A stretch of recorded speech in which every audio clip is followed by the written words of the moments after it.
नमस्कार, ये आकाशवाणी शिमला है। अब आप राजकुमारी चंदेल से प्रादेशिक समाचार सुनिए। केंद्रीय सूचना व प्रसारण मंत्री अनुराग सिंह ठाकुर ने युवाओं का आह्वान किया है कि वे इस अमृत काल में कम से कम एक क्षेत्र में देश निर्माण में योगदान का संकल्प लें। अनुराग सिंह ठाकुर आज शिमला में नेहरू युवा केंद्र द्वारा आयोजित युवा संवाद कार्यक्रम के मौके पर मीडिया से बातचीत कर रहे थे। उन्होंने कहा कि युवा भारत का वर्तमान भी है और भविष्य भी। केंद्रीय मंत्री ने कहा कि राष्ट्र निर्माण में युवाओं की भूमिका बहुत महत्वपूर्ण है।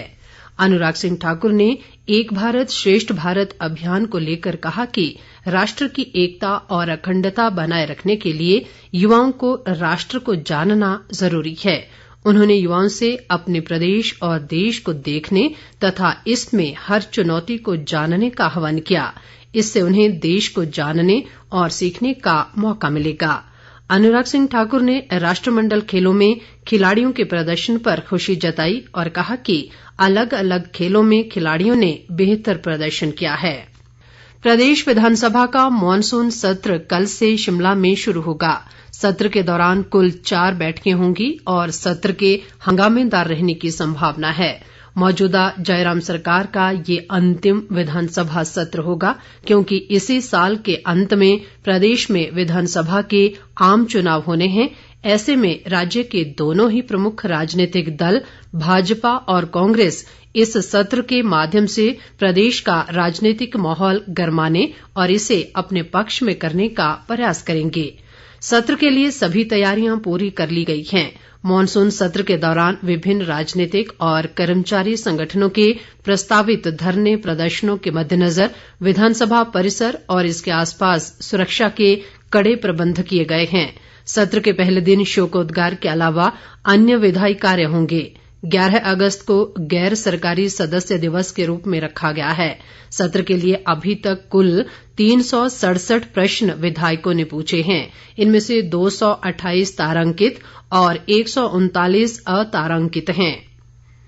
इस बीच प्रदेश विधानसभा के कल से आरंभ हो रहे मॉनसून सत्र को लेकर विधानसभा अध्यक्ष विपिन सिंह परमार ने आज सर्वदलीय बैठक का आयोजन किया। परमार ने इस दौरान सत्ता पक्ष और विपक्ष के सदस्यों से सत्र के संचालन में रचनात्मक सहयोग की अपील की।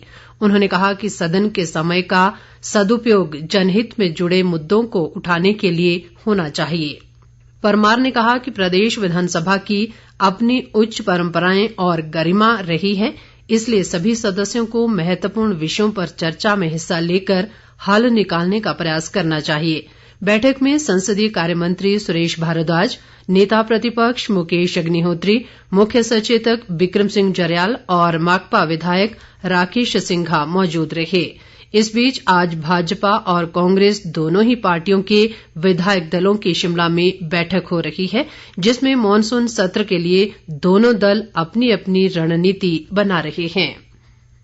खाद्य आपूर्ति मंत्री राजेंद्र गर्ग ने कहा है कि प्रदेश सरकार हर क्षेत्र में तीव्र गति से काम कर रही है।